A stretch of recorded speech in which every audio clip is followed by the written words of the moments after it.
So respected dignitaries, media friends, all of you, thank you very much for making it.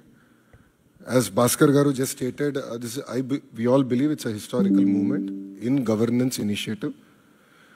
We have seen our leader Chandrababu Naidu Garu 1.0, and as he's saying, this is his 2.0, and this marks with his change in governance also and delivery of e-governance.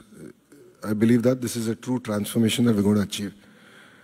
Saying that, this is what we call the Manamitra. It's a WhatsApp governance initiative that's going to be launched by the government of Andhra Pradesh and Meta.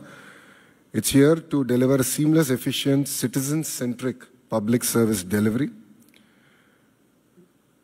To this initiative, we believe that Andhra Pradesh is again at the forefront of e-governance initiatives. In the past, the entire nation used to look at Andhra Pradesh on what are we doing so they can adopt. I believe this is the first step in that direction. And from RTG, from IT department, you will be seeing more and more such initiatives coming. Our entire objective is to keep the citizen as center of our universe and look at what are all the touch points of the citizen, how do we resolve their problems?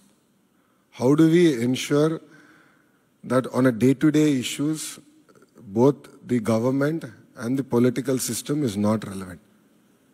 So to get basic documents, why should they come to a government office or why should they meet an MLA is a question, is a challenge that I have taken up. మీ అందరు తెలిసిందే యువగలం పాదయాత్ర చేశాను, 3132 కిలోమీటర్లు నేను నడిచాను. ఈ ఆలోచన నాకు యువగలం పాదయాత్ర నుంచి మొదలైంది. మీరు ఒక్కసారి కానీ మా స్పీచ్లు కూడా మీరు చూస్తుంటే, నా స్పీచ్ చూస్తుంటే నేను పదే పదే చెప్పేవాడిని. ఒక బటన్ నొక్కితే భోజనం వస్తుంది, ఒక బటన్ నొక్కితే సినిమా చూస్తున్నాం, ఒక బటన్ నొక్కితే ట్యాక్సీ వస్తుంది, కానీ ఒక బటన్ నొక్కితే ఎందుకు ప్రభుత్వం మీ దగ్గరికి రావట్లేదు, ఆ ఛాలెంజ్ నేను స్వీకరిస్తున్నానని ఆనాడు చెప్పాను. అందుకే ఈరోజు మన మిత్ర, ప్రజల చేతిలోనే ప్రభుత్వం, ప్రజల చేతిలో పాలన, మాది ప్రజాప్రభుత్వం, ఈ నినాదంతో ఈరోజు ఇది మేము ప్రారంభించడం జరుగుతుంది. యువగలం పాదయాత్రలో అడుగడుగున ప్రజలు ఎదుర్కొంటున్న సమస్యలు నేరుగా తెలుసుకునే నాకు అవకాశం కలిగింది. పొద్దున నేను బస్ దిగి పాదయాత్ర ప్రారంభించిన దగ్గర నుంచి మళ్ళీ తిరిగి బస్ ఎక్కే వరకు ప్రజలతో ఉన్న, కార్యకర్తలతో ఉన్న, నాయకులతో ఉన్న. ఊరు నుంచి ఊరు నేను నడిచేటప్పుడు కూడా అక్కడ ప్రజలతో మాట్లాడేవాడిని, లేదంటే కార్యకర్తలతో మాట్లాడేవాడిని, నాయకులతో మాట్లాడేవాడిని, వాళ్ళ సమస్యలు నేను తెలుసుకునేవాడిని. అది జరిగినప్పుడు నేను రైతుల్ని కలిసా, మహిళల్ని, విద్యార్థుల్ని, కుల వృత్తుల వాళ్ళని కూడా కలుస్తాం జరిగింది. వాళ్ళందరినీ కలిసినప్పుడు వాళ్ళు ఒకటే అడిగారు, పద్దాక మమ్మల్ని మా కాస్ట్ సర్టిఫికేట్ ఉందంటే ప్రతి ఇన్ని నెలలకు ఒకసారి మిమ్మల్ని ఎందుకు తీసుకోవాలి, ఇన్కమ్ సర్టిఫికేట్ ఉంది మళ్ళీ మేము అధికారుల దగ్గరికి ఎందుకు వెళ్ళాలి, పవర్ బిల్ చెల్లించాలంటే ఎందుకు సీమ్లెస్గా మేము చెల్లించలేకపోతున్నాం, లేదంటే ఆర్టీసీ టికెట్ తీసుకోవాలన్నా మేము బస్ ఎక్కిన తర్వాత ఎందుకు తీసుకోవాలి, ముందర మేము ప్లాన్ చేసి ఎందుకు తీసుకోకూడదని పదే పదే నన్ను అడగటం జరిగింది. ఇంతేకాకుండా మీరు చూస్తే గత 5 సంవత్సరాల పరిపాలనలో నేను అనేక సందర్భాల్లో సర్టిఫికెట్ రానికుండా చేసిన పరిస్థితులు చూసాం. అంటే అది చూసిన అది ఎందుకు అట్లా ఉండాలి. మీరు చూస్తే దుగ్గిరాల నియోజకవర్గంలో ఒక ఎంపీటీసీ గారు పోటీ చేస్తుంటే, దుగ్గిరాల మండలంలో ఎంపీటీసీ గారు పోటీ చేస్తుంటే సర్టిఫికెట్ ఆనాడు ఇవ్వలేదు, కావాలని బీసీ సర్టిఫికెట్ ఇవ్వలేదు. సో ఆ రోజు నాకు అర్థమైంది సిస్టంలో ఒక లోపం ఉంది, ఇది కరెక్ట్ చేయాలి, ఎవరు ఇట్లా సర్టిఫికెట్ కోసం ఎవరు ఇబ్బంది పడకూడదు అనే ఆలోచనతో మొదలైంది.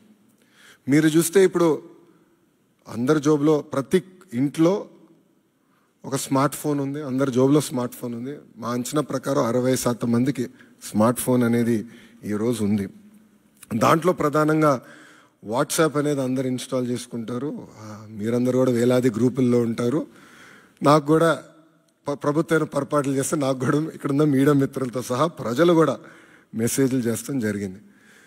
సో అప్పుడు నాకు వచ్చిన ఆలోచన అంటే యువగలం పాదయాత్రలోనే లేదు, వాట్సాప్తో వర్క్ చేయాలి, అదొక ప్లాట్ఫామ్, అందరూ వాడే ప్లాట్ఫామ్ అని ఆలోచించి నేను సంధ్య గారికి మేము అవుట్రీచ్ చేసి కలిసిన తర్వాత ఒక ఇనిషియల్ డిస్కషన్ అయిన తర్వాత వాళ్ళు ఏమన్నారంటే ప్రపంచంలోనే ఎక్కడ ఇన్ని సర్వీసెస్ ఒకేసారి ఒకే ప్లాట్ఫామ్ మీద తీసుకురాలేదు, బిట్స్ అండ్ పీసెస్ వచ్చినాయి.